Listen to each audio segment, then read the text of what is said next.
Good afternoon and welcome back to Blue Tinted Glasses. Yes, I am back in the United Kingdom. It is a shame. It's very sad, I know. However, I'm buzzing to be back talking about Leicester City. It's been a little bit of a while. I hope you're all doing well. First of all, big shout out to you all. Make sure to hit the like button. Make sure to hit subscribe as well. Today, I wanted to talk about something that we've already spoken about quite a bit on the channel. You guys, I know, have been speaking about it a lot online with your families and friends and whatever, but I think we need a follow-up, and it is, of course, the Susan Whelan situation. Susan Whelan, as we know, about, a week ago, maybe a little bit longer, announced her departure the club announced her departure from Leicester City Football Club. She is, of course, she was the CEO of the football club, the chief executive officer. She has been at the football club for such a long time. She came in with King Power, with Vishay and Top all those years ago, and she's been a part of the club during a massive successful period, to be honest, as has Rudkin. I'm not ruling him out. Of course, he has been a part of a successful period as well, but Whelan's been there even longer at a high role. Rudkin, of course, has been, in and around the academy and all of that for a long time also. But yeah, Susan Whelan was a CEO for a long, long time, and the fallout continues. It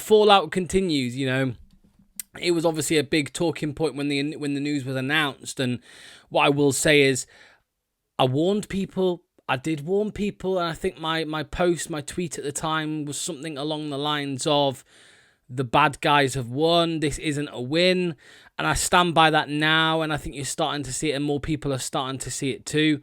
We all knew that we'd want Rudkin out ahead of Whelan. We knew that was the case, but I think it's becoming quite obvious now, and some will say this is looking into something, some will say this is 2 + 2 = 7. I disagree. Because 3 Leicester City legends, let's say, have spoken out now about Susan Whelan's departure from the football club. So if we take a look at the first person to do so, and that was, of course, the GOAT of Leicester City, JV9, Jamie Vardy. So this is what Jamie Vardy had to say about Susan Whelan's departure from the football club. He said, "It's hard to imagine Leicester without Susan. She's been such a constant presence, not just in her work, but in the way she's poured her heart into the people around her. Susan has given so much of herself, time, energy, passion, loyalty. She stood by people, worked tirelessly, and always went above and beyond, not because she had to, but because that's simply who she is. Those of us who know Susan personally know her value goes far beyond titles and positions. She is a force of kindness and clarity, a friend who listens without judgment and speaks truth with courage. On a personal level, I can't thank Susan enough for everything she did for me. She believed in me when I doubted myself, she encouraged me when I was struggling, and she always had the right words at the right time. Her kindness, honesty, and wisdom have left a mark on my life that it'll carry with me for always. Thank you, Susan, for everything you've done, not only for me personally, but also my family. You've made a bigger difference than you'll ever know. We wish you all the success for the future." So that was Jamie Vardy's statement, if you like, his post on, I think it was Instagram.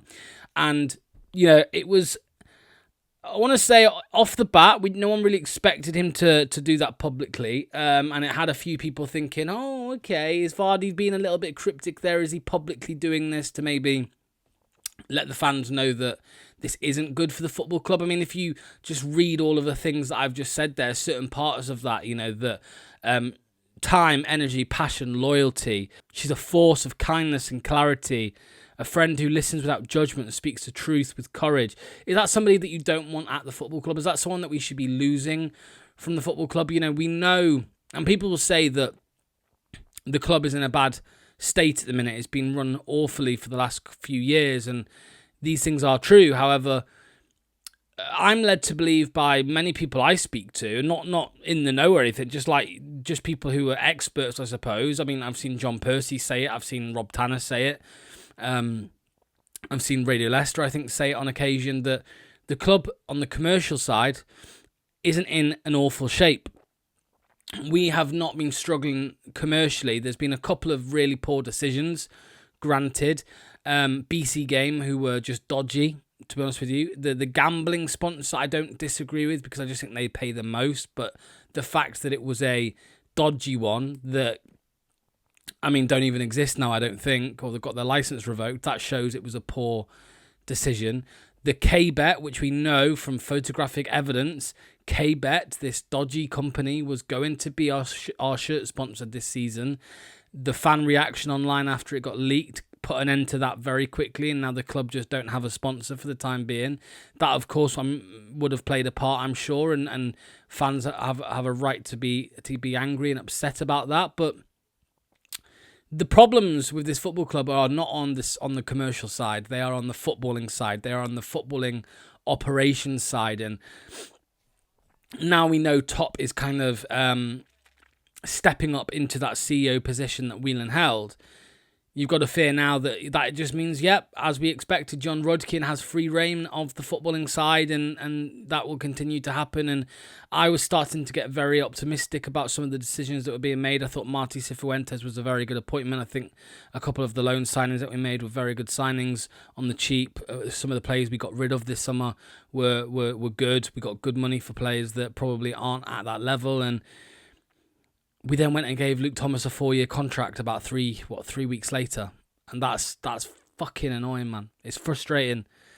2 steps forward, 2 steps back, you could say, maybe, than, to what we were. I don't know. But, I still have optimism that we're going to improve and that we are on the right track to slowly improving. But decisions like that and now losing Susan Whelan when she was the least of our problems, in my opinion, frustrating and worrying. We then got a statement on Instagram again from Big Wes, Captain Morgan, Wes Morgan, and he had this to say on Susan Whelan's departure. He said, reflecting on the news of Whelan's departure last week, just want to say a big thank you to her for all the support and help she has provided for me during my time at Leicester. Her ability to connect and understand people is extraordinary. The amount of energy, time and passion she puts into her work is exemplary and goes unnoticed. Her love and loyalty for the club is undoubted. The good times and memories shared over the years will be treasured. Good luck for the future and whatever is next. So there was another one from Wes Morgan, not long after the Vardy one, I believe, a couple of days later. And again, I don't want to try and put 2 and 2 equals 10 together here, but it almost feels like there is an effort here to paint Susan Whelan positively within the fan base, letting the fans know that, this woman isn't the problem. And again, I would agree with that. And of course, I'm going to have that opinion because I'm kind of anti-Rudkin, as many of us all are. But again, I'll go back to what I said. I think the bad guys have won here. There's been a power struggle. Whelan and Rudkin haven't spoken for years, 1 year, 2 years, whatever it is. Rudkin's won. Somehow Rudkin has won. The footballing side versus the commercial side.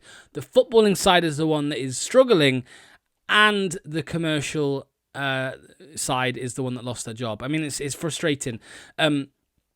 The same day as that Wes Morgan post, we got another one, the trilogy of Susan Whelan tributes, which was Jamie Vardy, Wes Morgan, and now Nigel Pearson, Big Nige. Yeah, what a legend this guy is. His is quite lengthy, so I'm going to just take some time here and read the bits here. So the news of Susan Whelan leaving Leicester City has come as a huge shock and surprise to me, says Nigel. Her contribution to the incredible rise and success of the football club as a business and sporting operation is absolutely in no doubt. But vitally, as most managers like myself would recognise and discover, some of the best meaningful and important work from my own experience was done during difficult and turbulent times. Her business skill set, her strength of personality, directness and ability to make tough decisions during stress is unrivaled in my experience. When we first met in an interview, her presence and strength was very clear, but importantly, her understanding of her role and place was crystal clear to me. Her loyalty to Kun Vishai and the whole family was set in stone. She was literally King Power's safe pair of hands during the earlier period of their wonderful Leicester City adventure. We are both cut from the same cloth, desperate to succeed, strong-minded, but both recognised we were just cogs in a machine and wanted the best for the club and the business. I am proud to have managed both King Power clubs. I've been sacked at both, had personal and family heartache with departure, which has been difficult for us to overcome, but I've always counted on the integrity and honesty of Susan Whelan, someone Leicester City would not have achieved and navigated the choppy waters of this wonderful sport without. Good luck, Susan. You've been a brilliant colleague, boss, ally and friend. Love to you and Robbie from us all. The Leicester City family will truly miss you and your wonderful wisdom and love. Cheers and love, Nige. That's the strongest one of all of the statements that I've read out, and I think this one tells the most. Nigel Pearson, I think, hasn't been in the best of health over the last couple of years, and I think that if there was an opportunity and he was well enough to manage Leicester City or work at Leicester City in some capacity, he would do it because he loves Leicester City, and I think that's evident for us all to see. And I think the fact that he's decided to speak out on this situation, it speaks volumes to me. It genuinely does. This one hit the most, I think. It made me think that you've got three legends of the football club: Jamie Vardy, Wes Morgan, and Nigel Pearson. I think Nigel Pearson, funny enough, even though Vardy's the GOAT, I think Nigel Pearson's the one manager there, the one person there that the fans probably respect the most, respect their opinion the most. And the fact he's come out and said what he has, I think says a lot about the situation. I think it's quite clear that people who know the football club in and out, like these three men, they will know that this is probably a bad thing for the football club, for her to have lost her job or for her to have stepped down. Again, people will say and argue, well, she stepped down, she's not been sacked, how is that on the board? Well, it's quite obvious, these things aren't, they won't just come out and say, we've let her go. It says she stepped down. We know that her and Rudkin don't get on, and they haven't for some time, and that recently their relationship has soured even more. And as Rob Dorset said, one of them had to go, and unfortunately Whelan is that one. Very sad. I think when you have a cornerstone of the football club, yes, she's also been complicit in some of the poor decisions that have been made over the last few years, but again, I'll say it again, the footballing side, the footballing direct, the footballing operations, that is where the majority of our problems have lied over the last few years. Our clubs, commercially, it had grown extremely well, even as recent as last year, I believe. And the fact that now that person's gone, rather than the person who gave Oliver Skipp, who signed him for 20 million, who gave Luke Thomas a 4-year deal 3 weeks ago. Do I need to go on? Daka, Samare, shall I continue? Connor Cody, 70 grand a week. Harry Winks, 90 grand a week. After relegation, after PSR problems, still did that. I mean, I don't need to go on. I think it's quite clear. We don't need to go over that again. So, again, for the third time, I will go back to my tweet.